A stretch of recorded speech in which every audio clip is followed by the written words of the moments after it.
It's been almost a year to the day since God of War Ragnarok was first teased, and now we finally have the first real look at what Kratos and his growing boy Atreus will be facing in this sequel. There's a lot to take in, including some new and familiar faces, so let's slow it down to check out some of the bigger reveals from this trailer.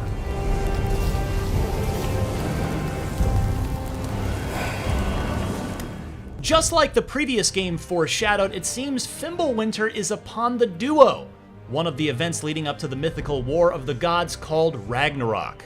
Kratos seems very keen to stay out of it, unlike his son Atreus, who has grown slightly since we last saw him. He's even carrying a deer he hunted all by himself, having learned a lot from the lessons he was taught in 2018's God of War.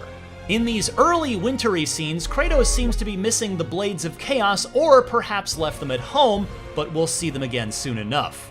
Atreus is adamant on learning more about Ragnarok and, more importantly, his heritage and what it means to be Loki, something Kratos knows cannot be good, as he seems to fear Atreus may turn into a god-killing powerhouse just like his old man. Of course, without the protective magic of Faye, the late mother of Atreus, some of the gods still have the pair in their sights, including Thor, voiced by Ryan Hurst, and a returning Freya, who can be seen attacking Kratos as they try to flee their home via sled. She even managed to put a huge gash in Kratos' shield and looks to be one of the chief antagonists in this sequel.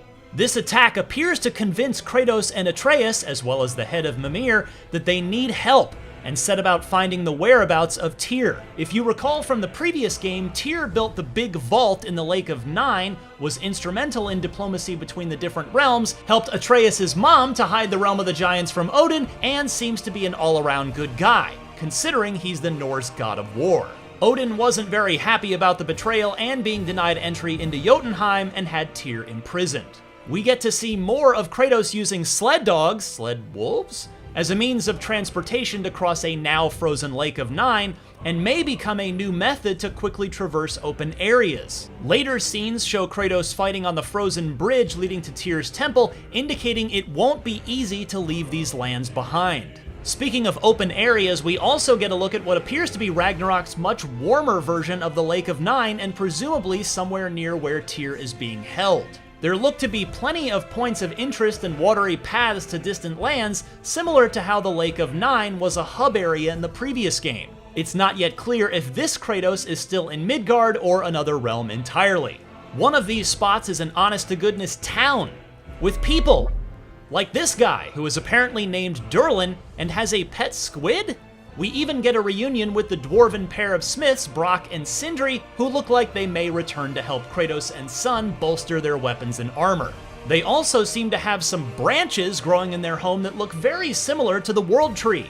Things start to get a bit more action-heavy as we see Kratos still has all of his signature moves like the Leviathan Axe and Blades of Chaos, plus a few new moves like the ability to grapple up to ledges quickly. We even see what may be new variations of Kratos' collapsible shield, including a much thinner oval one during a shield bash. Even Atreus appears to have a new type of runic summon, hopping onto a charging mountain goat and crashing it into his opponents. There are a lot of new and returning enemies appearing in these quick segments, including the flying dark elves from Alfheim, Kratos kinda killed their king, centaurs, a giant alligator-like monster, and what appears to be soldiers from Asgard teleporting straight out of the rainbow-like Bifrost. This all leads up to Kratos and Atreus finding the still-alive Tyr, voiced by Ben Prendergast, and asking him to join their quest. Smells like a God of War team-up to me. Given his actions to uphold peace, we're not really sure if he'll be in the fighting mood, but he is a god, and he has mystical golden eyes that look a lot like Mimir's. That's gotta count for something. Finally, the trailer ends with the introduction of a new character, Angrboda, voiced by Leia de Leon Hayes, who is the last of the giants. In Norse mythology, Angrboda ends up being the mother to 3 of Loki's monster children who have a part to play in Ragnarok, like killing a lot of gods. However, God of War may have a different take on this lore, given that Kratos and Atreus are already allies with the world serpent Jormungandr. Still, it's safe to say that she will likely have an important part in Ragnarok, whatever that may be. What other gods are you hoping to see make an appearance in God of War Ragnarok? We're looking forward to getting into an eventual fistfight with the god of thunder. In the meantime, For everything PlayStation and God of War related, stick with IGN.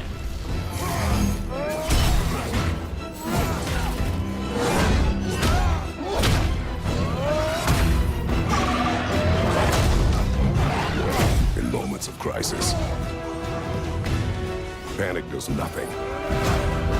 Harness it. Let it serve you.